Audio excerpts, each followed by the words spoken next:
Bonjour ou bonsoir à toutes et tous, internautes et auditeurs de tout pays, parce qu'il n'y a pas que les internautes français qui sont abonnés à la chaîne, jeunes ou moins jeunes, bref à tous ceux qui vous intéressez à la loi d'attraction. Alors, obtenir la sérénité en évitant la colère. Je suis Steph Code, auteur, conférencier dans le domaine du développement personnel, inventeur de la capacitologie, l'art de révéler les capacités que possède chaque être humain sur les 4 plans, physique, émotionnel, mental et spirituel. Un nouveau petit livre audio en exclusivité sur YouTube cet été, en mode public, sur la colère, l'intérêt et les moyens d'éviter la colère pour obtenir la sérénité. Alors, qu'est-ce que la colère ? La colère est un état affectif, violent, se traduisant par un vif mécontentement et des réactions brutales. Elle est généralement causée par une blessure, une frustration, ou encore une envie d'exploser, de tout casser même, en tout cas d'aboyer si on était un chien, ou de rugir si on était un félin. Quand on est en mode colère, on multiplie ses fonctions animales. On consomme énormément d'énergie physique, on est sur la défensive, ou on est aussi en mode attaque, en mode agression, toute griffe dehors. Ce n'est pas un état positif, la colère, on le sait au fond de soi-même. Dieu vous en est témoin quand vous frappez votre porte du poing, sachant très bien que vous allez faire un gros trou dedans, vous en êtes conscient au moment même où vous passez à l'acte. Vous voulez en fait marquer le coup. Et même si vous savez que ce que vous faites est négatif, que ce que vous faites va vous coûter, vous le faites quand même. En mode colère, justement pour que cet événement de déclenchement de cette colère vous marque. Et plus la manifestation de cette colère est intense, plus vous voulez au plus profond de vous qu'elle soit significative dans votre mémoire. Peut-être pour éviter d'y avoir à revenir, peut-être que ce soit suffisamment dramatique pour éviter de le refaire, on ne sait pas. La colère est source de négatif. C'est même une des émotions les plus négatives dans le bouddhisme, en tout cas un des bouddhismes les plus modernes, le bouddhisme japonais. On situe la colère sur l'échelle des 10 états de 1 à 10 comme l'état le plus bas, le 1, le premier, comme celui qui se rapproche le plus de l'état d'animalité, c'est-à-dire le pire des états. Et ce qui différencie l'animal de l'homme, c'est l'intelligence. Et c'est bien l'intelligence qui va nous faire comprendre pourquoi et comment éviter cette colère. La différence entre quelqu'un qui est en colère et quelqu'un qui ne l'est pas, quelqu'un qui est serein donc, c'est la différence de vibration. Tout est vibration, vous le savez, et quand on est en colère, on est davantage agité intérieurement. On vibre plus de manière anarchique, non contrôlée, que quand on est serein, tranquille, immobile, sage. Ça se voit, c'est évident, même pour une colère contrôlée, une colère intérieure, il y a des aspects physiologiques évidents. La fréquence cardiaque augmente, la température du corps augmente, on perd une partie du contrôle de son attitude, et il y a une levée de certains filtres sociaux. Il peut y avoir passage à l'acte de comportements non appropriés, comme on dit, et ces filtres dont je parle, ce sont des freins sociaux qui nous empêchent de faire n'importe quoi quand on est sain d'esprit. Et ces câbles de frein peuvent lâcher, d'où l'expression péter un câble ou péter un boulon. Boulons qui sont justement le symbole d'une mécanique sociale de contrôle de soi qu'on acquiert avec l'éducation sociale. Bien sûr, il y a des éléments physiques, des substances qui peuvent accélérer et faciliter les déclenchements de colère. L'alcool, par exemple, la pire substance psychotrope qui existe, bien qu'elle soit légale, a des effets désinhibitants qui désactivent justement les filtres empêchant de causer des actes violents. On parle de personnes qui ont l'alcool mauvais, qui généralement deviennent irritables et qui peuvent céder à la colère pour un rien. Je n'ai pas de chiffres exacts, mais c'est facile d'admettre que l'alcool est souvent impliqué dans les bagarres, les agressions, les actes délictueux, les conduites dangereuses, etc. On va mettre ça de côté et considérer la colère naturelle, sans substance. La colère de tous les jours, on va dire, la colère ordinaire en fait. On va essayer aussi d'éviter de confondre la colère avec l'agressivité. Ce sont deux notions, deux comportements différents. On peut parfaitement être d'une agressivité importante, psychologique par exemple, sans avoir la moindre colère, avec une attitude cynique par exemple. La source de l'agressivité peut être une vengeance, une volonté de blesser, de heurter, sans que cela ne manifeste la moindre colère. On peut à l'inverse aussi être en colère sans manifester la moindre agressivité. Avoir une colère tout à fait interne, on est juste énervé sans avoir envie forcément de tout casser. On bout tout simplement à l'intérieur, mais la colère est quand même bien réelle. On constate cependant que la diminution de la colère diminue aussi les moments d'agressivité qu'on peut avoir. Et un bon nombre aussi d'autres sentiments négatifs, comme la haine, la jalousie, le sentiment de surpuissance ou d'impuissance, ou de victimisation dans la société. On l'a bien senti dans le mouvement récent des Gilets jaunes de l'année dernière, où la colère manifestait un sentiment de rébellion lié à un sentiment de souffrance sociale, de souffrance sociétale, de souffrance matérielle liée au plan matériel, financier, où finalement la colère semblait être le seul moyen de manifester bruyamment et violemment ces types de souffrances. Force est de constater par les chiffres que ce mouvement n'a véritablement servi à rien et qu'il s'est anéanti de lui-même. Donc en fait, on a l'impression, et on se rend compte que la colère, c'est un moyen de manifester un malaise, un mal-être, une souffrance, une rébellion interne, une haine même. Tiens, j'y pense maintenant, mais justement le premier des principes de la philosophie japonaise du Reiki, c'est Kyodakewa, qui veut dire juste aujourd'hui, Ikaruna, qui veut dire pas de colère. Juste aujourd'hui, pas de colère. Kyodakewa Ikaruna, ça tombe bien.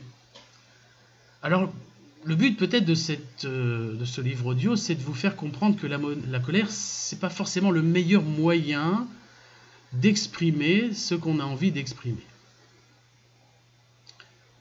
Alors, à l'inverse de la colère, on retrouve des gens, je l'ai cité, qui sont plutôt cool, calmes, tranquilles, posés, détachés. Alors, ça ne veut pas dire passif, ni docile, ni dominé, ni résigné, etc. On peut très bien avoir une motivation énorme, une détermination absolue, sans exprimer la moindre colère. C'est la sagesse des sages dans les arts martiaux. Regardez Petit Scarabée dans la série télé Kung Fu. Il n'est jamais en colère. Bon, il n'est pas très marrant ni souriant dans la série, mais il arrive toujours à ses fins. Et il gagne toujours à la fin, en face de gros bœufs du Far West américain qui, justement, eux, symbolisent l'imbécilité absolue, la méchanceté et la colère. Un des points importants dans la domination, dans la maîtrise de la colère, c'est le parallèle qu'on peut faire avec la notion de pardon. Ce pardon, ce n'est pas simplement une notion judéo-chrétienne, une sorte de chemin à suivre, mais un truc assez magique en fait, qui, quand on y cède, oui, on cède au pardon, on décide à un instant précis de lâcher prise terme que je déteste, mais de pardonner généralement à quelqu'un qui nous a causé du tort ou qui nous emmerde. À cet instant précis, en fait à la milliseconde où on décide de pardonner, on sent une libération absolument immédiate sur tous les plans. Sur le plan mental, ça nous permet de ne plus penser qu'à ça, de penser à autre chose. Sur le plan émotionnel, on sent un bien-être absolu, libérateur, immédiat. Sur le plan physique aussi, un gros waouh, une tension qui s'évanouit, qui se dissipe. Et sur le plan spirituel aussi, on se sent sage d'être passé à un niveau de tolérance supérieur. Attention sur le mot de tolérance. La tolérance, il y a des maisons pour ça, disait mon père. Tolérer, c'est supporter ce qui nous dérange. Il n'est pour autant pas question, selon moi, de supporter éternellement ce qui nous dérange. Étymologiquement, je suis fier de ne pas être tolérant dans ce sens. Avec l'âge qui avance, on considère peut-être avec moins d'intensité l'importance des combats inutiles qu'on a pu mener étant jeune. Ce n'est pas qu'on devient plus tolérant, c'est plutôt qu'on regarde avec un peu plus de hauteur, d'altitude, les événements du monde. On a une vision plus aérienne de ce qui se passe en dessous de nous. On est moins susceptible d'être touché par ce qui se passe en tout petit en bas. C'est un des effets de la prise de conscience que j'expose dans la formation sur le contrôle de la conscience. On déplace physiquement sa conscience vers le ciel finalement pour opérer un détachement et moins ressentir le poids de la dimension physique, tout en ayant une vision bien plus large, mais c'est un autre sujet. Alors, pour revenir à une des étapes pour ne plus céder à la colère, c'est d'expérimenter le pardon. Autant le pardon destiné aux autres, que l'on applique aux autres, permet cette espèce de libération dont j'ai parlé, autant le pardon que l'on s'accorde à soi-même permet justement de réduire, voire d'anéantir, la colère qu'on a en soi. Ce qu'il faut se dire, ce qu'il faut comprendre, c'est, entre guillemets, qui est la victime principale de votre colère ? Qui est la personne qui va subir les effets négatifs de votre colère principalement ? Avant que votre colère explose, quand votre colère est en train de se créer, quand elle est en train de grandir, vous êtes la seule personne à la ressentir. Vous êtes la seule victime de votre colère primale. Alors évidemment, quand on voit des casseurs s'acharner sur une vitrine à coups de barre de fer, ou des groupes de hooligans se bastonner entre eux à coups de pavé, ou inversement, il y a forcément des dégâts de tous les côtés. Dans l'art martial russe du Systema que j'ai pratiqué, on apprend que dans un combat au couteau entre deux personnes, il y a généralement un mort et un blessé. Et que la première des choses à savoir faire dans le combat au couteau, c'est fuir. On peut appliquer cette sage devise moins littéralement dans l'attitude que l'on peut avoir dans la vie de tous les jours. Énormément de paramètres rentrent en jeu dans le fait de décider ou pas si on attaque frontalement un événement en mode colère ou si on décide de la jouer cool. Et les exemples sont nombreux. Prenons un exemple. Tu te balades en ville, en voiture, et tu ralentis devant un passage piéton pour laisser passer quelqu'un qui veut traverser. Et ce piéton semble faire exprès de prendre tout son temps, en faisant mine de ne pas te voir, ne pas voir que tu existes en tant qu'automobiliste. Il profite de son bon droit de traverser en essayant de maximiser sa position dominante de piéton que l'on se doit de laisser passer, sans te regarder, sans te faire le moindre signe de la main, ni le moindre sourire. Deux possibilités une fois qu'il est sur le trottoir d'en face. Soit tu écrases l'accélérateur en première pour faire crisser tes pneus et faire sursauter ce sale con de piéton qui va de ce fait forcément te dévisager et voir en 10 centièmes de seconde ton visage de colère. Tu le verras dans ton rétro te gueuler dessus, t'en profiteras pour lui faire un doigt qui va te rendre allègrement, ton adrénaline sera multipliée et la sérénité nécessaire à la bonne maîtrise de ton véhicule sera anéantie. Tu auras usé tes pneus, etc. Autre solution. Tu attends sagement que le piéton ait fini sa comédie, qu'il soit totalement passé de l'autre côté de la rue, et tu redémarres tout doucement, tranquillement, voire en lui souriant si vos regards se croisent. Et là, non seulement tu montres que ça ne t'a pas du tout gêné d'aucune façon, son attitude, et tu restes dans la sérénité. Un point pour toi et limite moins un point pour le piéton. C'est toi qui gagne. Perso, c'est comme ça que j'opère, surtout que depuis que j'ai mon hybride, impossible de faire crisser les pneus. Autre exemple. Tu allumes la télé sur une chaîne d'infos que je ne nommerai pas, et tu entends un journaliste dire une énorme connerie ou faire une faute de français grave, comme par exemple dire une espèce, ou utiliser un tic de langage comme l'expression du coup à chaque fin de phrase, ou d'autres bafouillages d'expressions genre donc bon bah voilà quoi. Donc bon bah voilà quoi, les 5 mots à éviter quand on fait de la radio, j'imagine. Là encore, deux possibilités.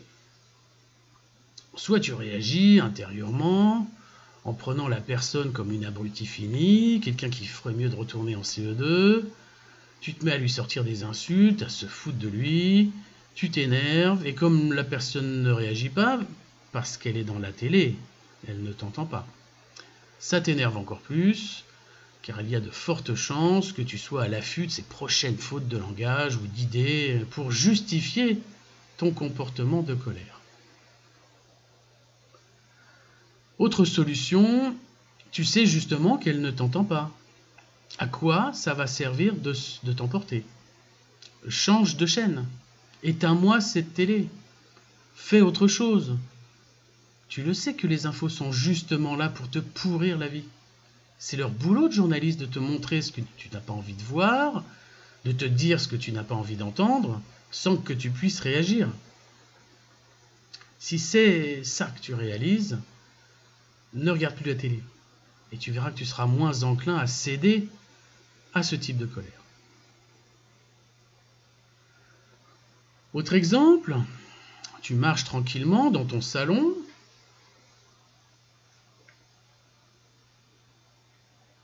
et la table basse, en verre, avec celle avec les coins pointus, a décidé de se mettre à la limite de ton passage pour que ton tibia rentre en collision avec elle. Bim! Le choc. Douleur intense, immédiate. Là aussi, deux possibilités.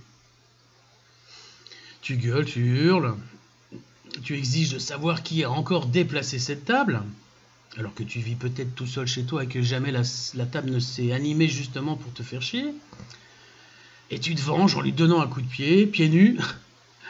Tu vas en plus te détruire le pied et en plus tu vas niquer la table et renverser ce qu'il y a dessus et hop le café sur le clavier du portable, la bougie allumée qui tombe sur le tapis, voilà. Ça ne fait qu'aggraver la situation. Et là tu te mets encore plus en colère devant ta propre connerie, il faut le dire. Tu te fais subir plus ou moins involontairement des châtiments supplémentaires, alors stop. Autre solution que j'ai eu l'occasion de pratiquer à maintes reprises dans ce genre de circonstances, tu rigoles et tu dis merci. Déjà tu rigoles en te disant que la douleur n'est qu'une information et tu remercies d'avoir bien été informé, on va dire. T'as la jambe en sang et ça va te faire une petite cicatrice pendant des semaines, mais c'est pas grave. Tu te payes du baume de survie et voilà. Ça t'a servi de leçon pour avoir une attitude plus vigilante en toutes circonstances. tu en tires les leçons pour réorganiser éventuellement ton salon, le rendre plus pratique, mettre cette table ailleurs dans un endroit où elle sera moins dangereuse, etc.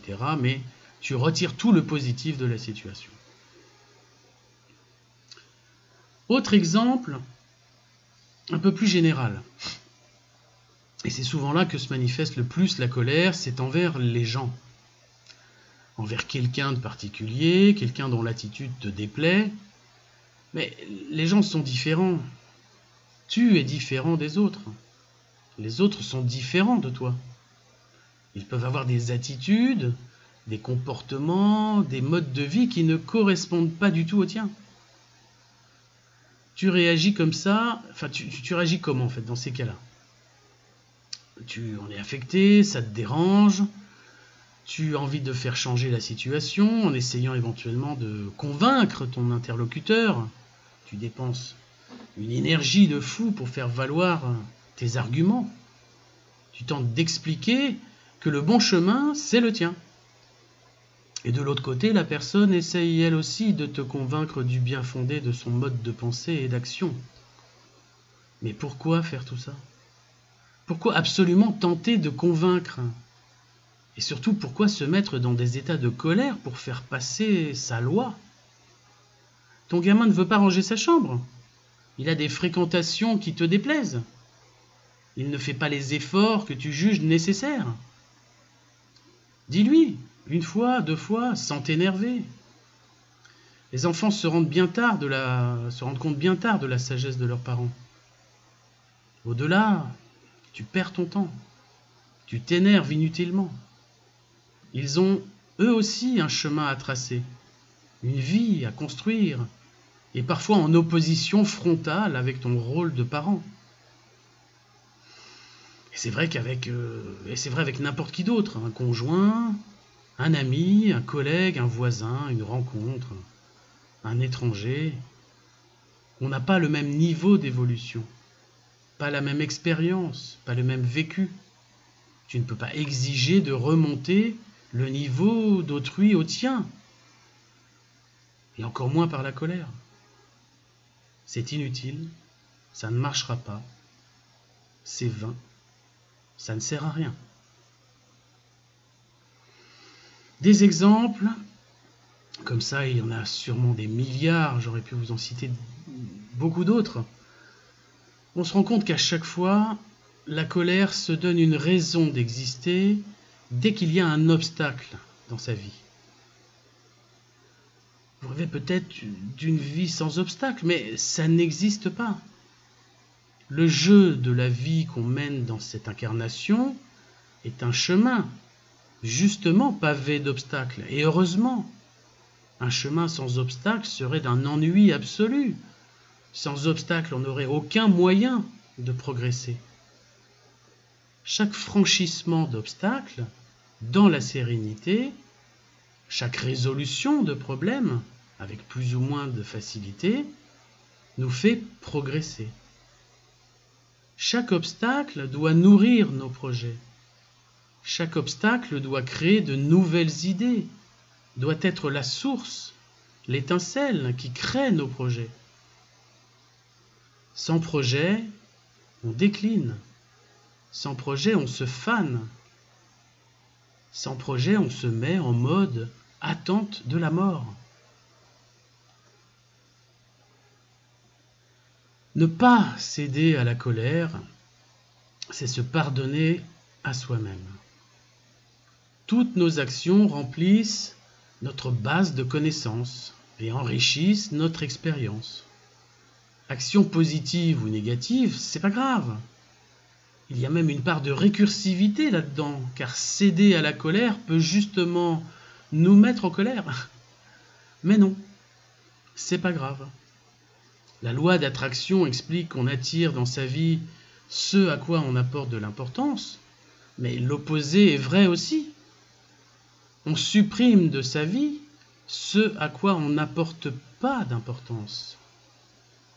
Détruisons les sources internes de la colère, et la colère disparaîtra.